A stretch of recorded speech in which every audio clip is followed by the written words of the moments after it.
So, first things first, how is everybody? Very good, thank you. Very well indeed. Yeah, very exciting, busy times for us in this second stage of lockdown that we're having here in the UK. So feeling quite grateful. Okay. Well, let's start with that then, Faye. What is it like to go through this whole process in this crazy time? So we had the whole album and whole package to go just before lockdown happened the first time, so back in March. Right. So for us, it was quite tricky because we were so excited to be ready to tell everybody what was going on, and we literally had to just suddenly keep quiet. And we'd already made a few little teasers on social media saying that something was coming. So I think people were getting a little bit frustrated. So when we did manage to get together back in September to start the first load of promo and finally announce that we were coming out with the album, it was a massive relief for us, and it was so exciting. Our record company, BMG, did a really, really amazing social media push. And I think it was more exciting because we'd been sitting on it for such a long time. Right. But I think we were lucky. Yeah, September was a great time because we managed to get together in person, do a few performances, and really start the album off with a bang. Well, if we go back to kind of the conception of the album then, because that's then a couple of years ago, Claire, what was the start? What was the thing that started this whole album process off? It was a couple of years ago when we were just coming to the end of promoting Tears on the Dance Floor, which was the last album, and we were still on tour. And we started talking about the possibility of recording a new album, and were we all interested? Did we want to do another one? And we started to listen to songs, and we were played What the Future Holds, which is the title track to the album. And I think that really was the catalyst to really propel this into a reality, I suppose. We all absolutely loved it because it's just a perfect step song. It's huge. It's got that big euphoric chorus. It's slightly melancholic lyrics. And I think as soon as we heard that, that really cemented in our brains what this could be. And that there is a line in the song that says 1 foot in the past and 1 foot in the future. And I think that sums us up perfectly. We've all said that. And, we will never, ever forget the past. And we love the nostalgic part of Steps, but we also really love creating something new and something exciting for the fans to get on board with. So that really kind of ended up being the theme for the whole album. There is a little foot in the past with some of the songs. I think Something in Your Eyes is that 100%. And What the Future Holds and Under My Skin are that foot in the future as well. And in general, and this is directed to all three of you then, in general, when was the decision made? Because the band has had their ups and downs over the years, of course. And you came together. When was the decision made, well, we actually want to make new music. We actually want to continue this band like it used to be, but towards the future. Was there kind of a turning point? Because like you say, I can imagine being hesitant or wondering if new music is the right way to go. When was that decision made? Was that a long time ago? It was it definitely was made when we got our new management on board, Fascination, which was probably towards the end of, or the beginning of 2016, where I think it may have been 15, correct me if I'm wrong. Wasn't it because, so Fascination had come and discussed our 20th anniversary? That was kind of the reason why we put together the tour, wasn't it? And we were talking, that's kind of started the discussion. Well, they really wanted us to do new music and a new album, and we were really unsure. I think all of us really felt as though we were so of our time, and we were so, the kind of pop that we do was very specific to that era. And I think we were all a little bit worried of how we would be able to move that on. And having Fascination on board and having their ears and their insight and their passion for wanting Steps to be something more than just a heritage act. Right. Kind of that was really what convinced us. It started off, oh, maybe we'll record one new song. Or maybe we'll do an EP. Oh, okay, we'll do an album. And it kind of, that's how it happened. They definitely were the ones that convinced us. And thank God they did, because, you know, Tears on the Dance Floor, as if you want to call it a comeback with new material, really, I think speaks volumes about them and about us as an act as well, I think. Lee, in your case, well, what was it that once the band kind of got together again, and especially now with this new record and the momentum you have kind of gotten, what is it like again? Is this a time of reflection as well, where you think a lot about the past, or are you more thinking about the future? Because like you said, you are somewhat in between. I think it's nice to have the option, to be honest. We've got the nostalgia that we can put into our gigs and, you know, take people on that trip down memory lane.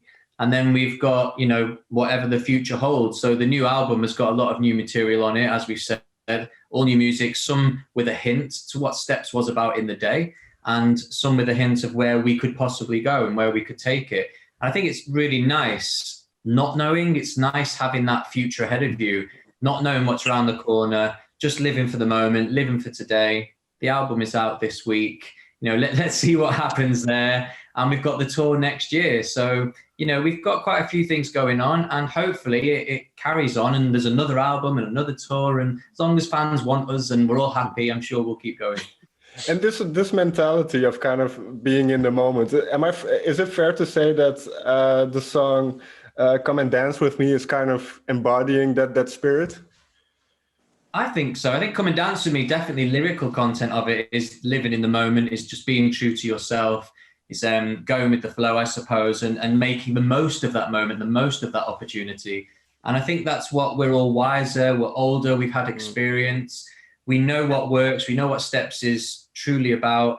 And I think it is just putting that older head on your shoulders and making the most of this opportunity. Not everybody gets a second chance. Not everybody gets all these opportunities that we've had, and we've been very lucky.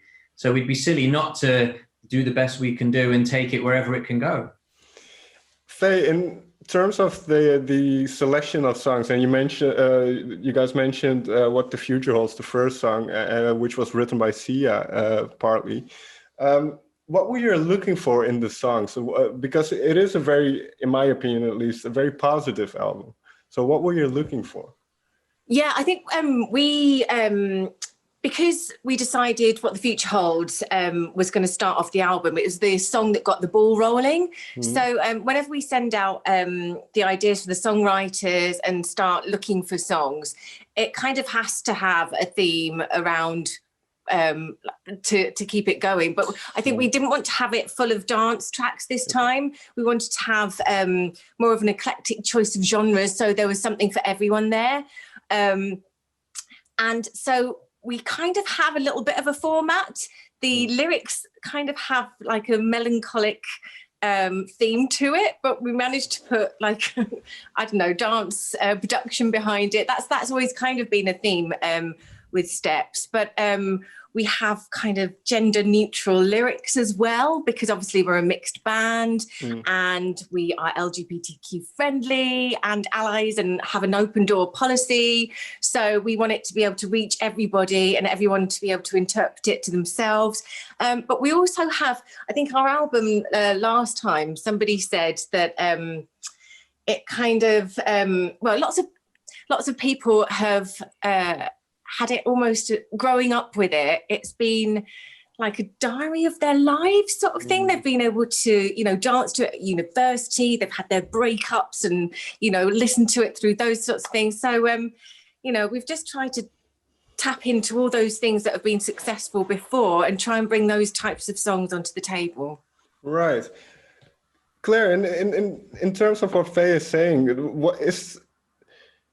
how do you look back at this is way too broad a question, I suppose, but how do you look back at everything that happened in the band, and especially where you guys are now, where everybody's back together? I think things are good. Everybody's is this a very, very, I don't know the right word, but very good period for the band and you guys personally? Is this very, I can't find the right word, but is this a joyful period?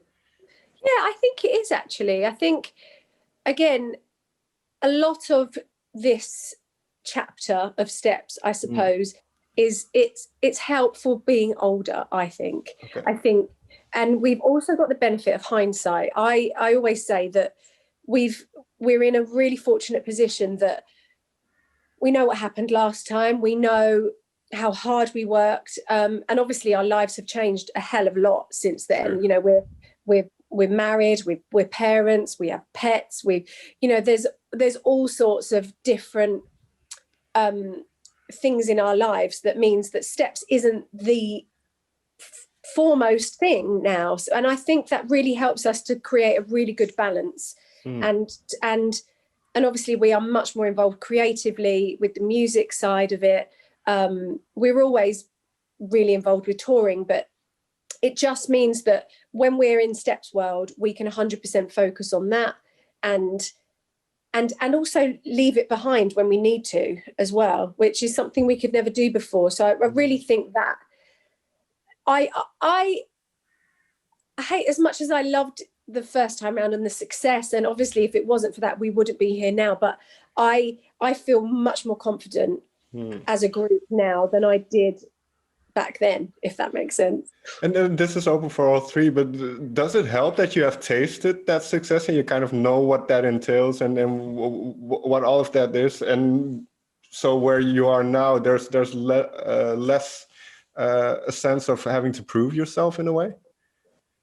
Maybe. I mean, personally, I think it's having the experience of the real highs, like you just said, all the success that we've had, the #1 albums and #1 singles, traveling the world, everything we've done.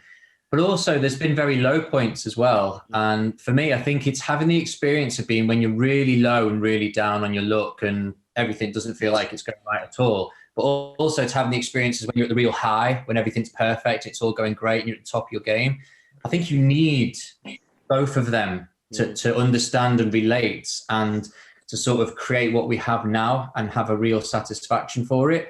And also, like Claire just said then, is it probably feels better, safer, we're all in better places because of the experience of the past, because of everything that's gone on from the highs and the lows.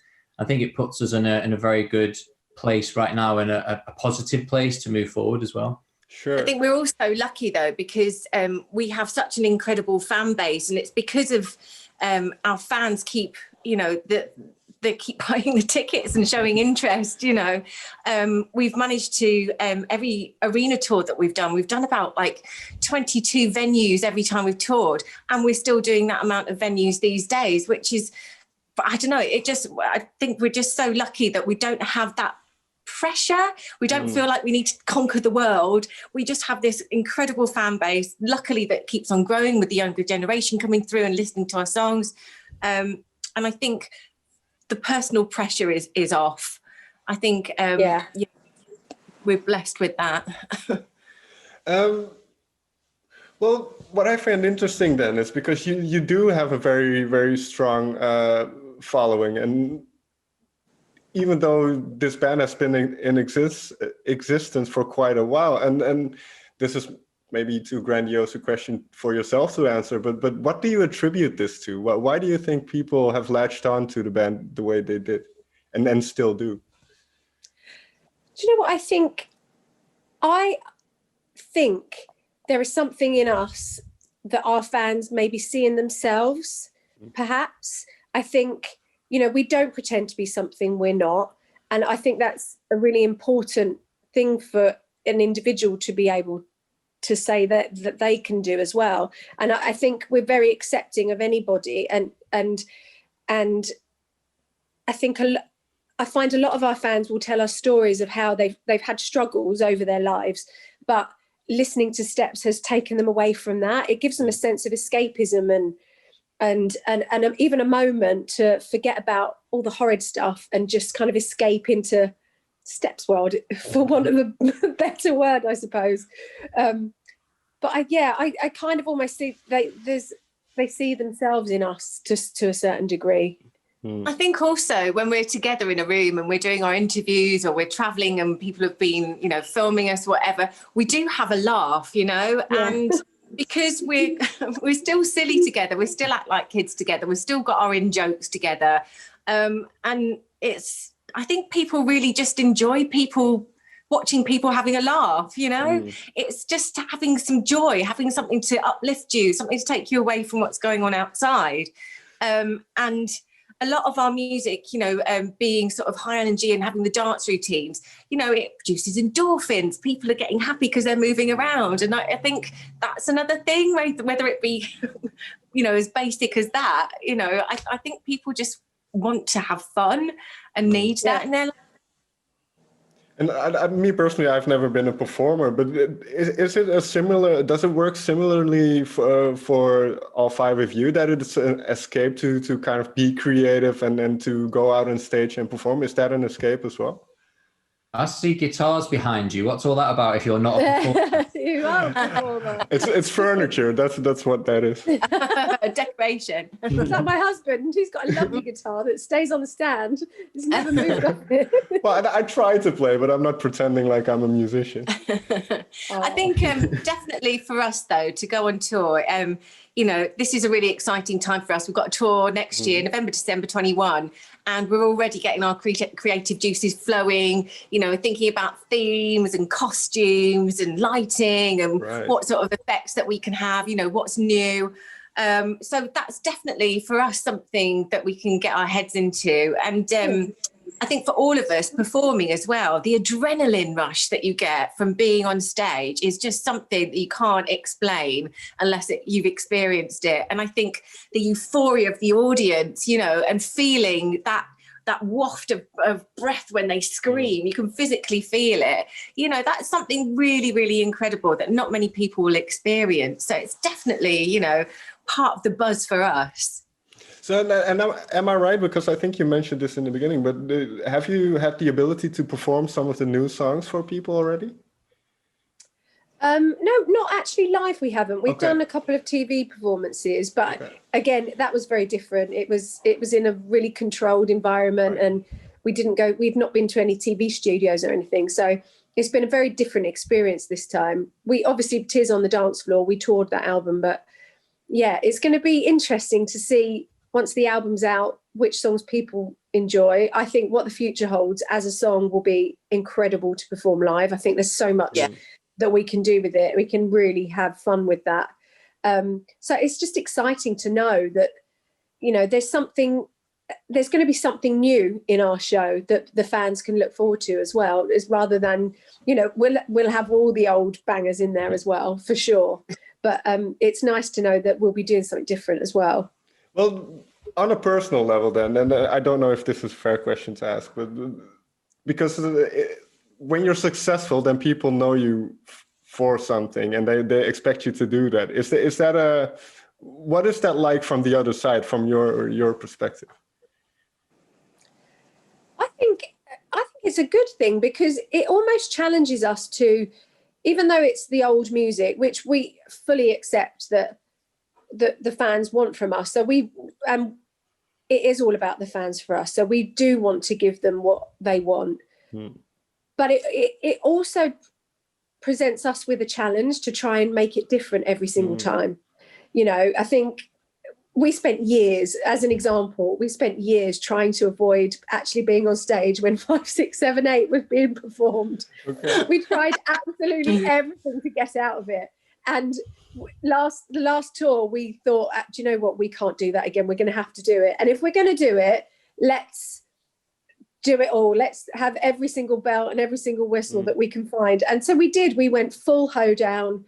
We had swinging saloon doors and cowboy hats and hot pants and barrels and all sorts. And it was brilliant. I absolutely loved it. It was we did full on line dancing. It was brilliant. So, and the track did sound different. So I think it's good for us because it keeps our brains moving and it keeps challenging us to come up with something different every time. But I would also say, because you hear this question a lot, but I think people artists should be proud of, even if they don't particularly like that song or something. They should be proud of what they accomplished with it, and it's absolutely, yeah, it's a good memory to have, I suppose. So, well, I was just going to say, Tragedy. That is a prime example, really. Tragedy is one. We nearly always close our show with Tragedy, and it's brilliant. It's so much fun to perform because you can tell the audience are just absolutely loving it. And you can wear wedding dresses on stage. If you need an excuse. Any excuse. Final question then. You mentioned kind of that this album had been done for a little bit now. The first songs are being released.